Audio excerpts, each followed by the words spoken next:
किसी ने बड़े ही कमाल की बात कही है कि दुनिया ने जब जब जोर लगाया मेरी कश्ती डुबोने को, ऊपर वाला खुद आया मेरी नैया पार लगाने को। एक राजा ने भगवान श्री कृष्ण का मंदिर बनवाया और उसमें एक पुजारी को नियुक्त किया।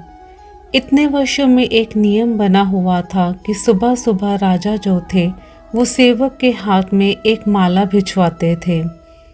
पुजारी जी उस माला को बिहारी जी की मूर्ति को चढ़ाते थे। उसके बाद में राजा जब दर्शन करने के लिए आते थे तो पुजारी जी वो माला भगवान की मूर्ति में से निकाल करके राजा के गले में डाल देते थे। ये परंपरा सी बन गई थी। इतने सालों में अब राजा साहब बूढ़े हो चले थे और पुजारी जी भी बूढ़े हो चले थे। एक दिन आया, राजा साहब की तबीयत थोड़ी खराब थी। उन्होंने सेवक से कहा कि आप ये माला लेकर जाइए और पंडित जी को कह दीजिएगा कि आज राजा साहब नहीं आएंगे, तो प्रतीक्षा ना करें।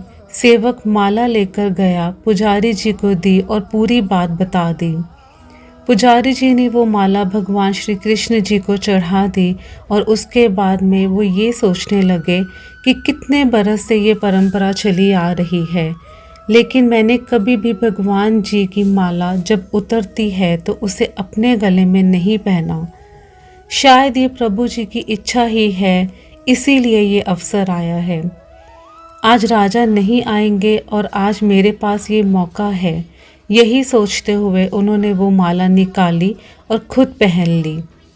इसी सब के बीच में सेवक जो था वो दौड़ते दौड़ते आया और कहने लगा, राजा साहब को वहाँ ठीक नहीं लग रहा है, उन्हें तबीयत और ख़राब सी लग रही है, इसलिए वो प्रभु के दर्शन करना चाहते हैं और उनकी सवारी आने ही वाली है।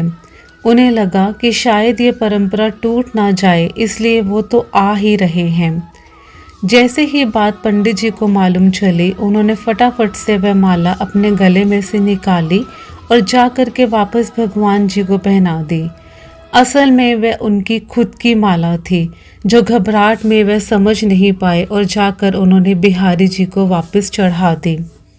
वह डर गए थे कि राजा साहब दंड दे देंगे। राजा आए और पुजारी जी ने वही जो परंपरा थी उसको निभाया। वो भगवान जी के गले में से माला निकालते हैं और राजा साहब को पहना देते हैं। जब राजा साहब को पहनाई तो उन्होंने देखा कि उस माला में एक सफ़ेद बाल था। राजा ये समझ गया था कि ये जो सफ़ेद बाल है ये पुजारी जी का है। राजा ने पुजारी जी से पूछा कि उस माला में सफ़ेद बाल कहाँ से आया, तो पुजारी जी डर गए। उन्हें लगा कि सच बोलूँगा तो पता नहीं क्या दंड मिलेगा। बहुत सोच विचार करने पर उन्होंने कहा, ये सफ़ेद बाल तो भगवान जी का है। ये सुनकर राजा को बहुत गुस्सा आ गया। उसने कहा, एक तो ये छल कर रहे हैं, ऊपर से झूठ बोल रहे हैं। राजा ने कहा, अच्छा ये बात है, भगवान जी का कब से सफ़ेद बाल हो गया, लेकिन आप कह रहे हैं तो ठीक है, मैं कल आता हूँ।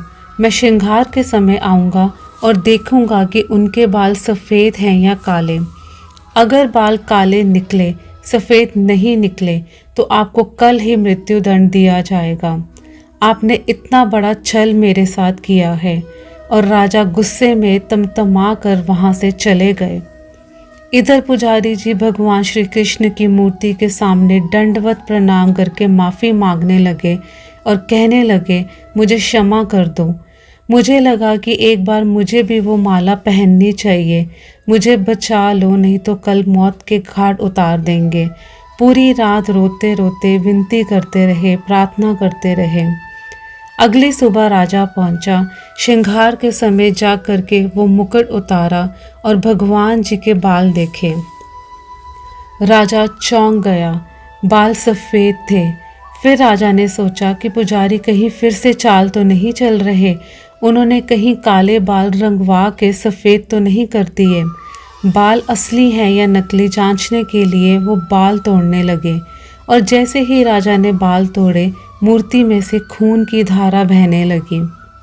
ये देखकर राजा प्रभु के चरणों में गिर गए, क्षमा मांगने लगे।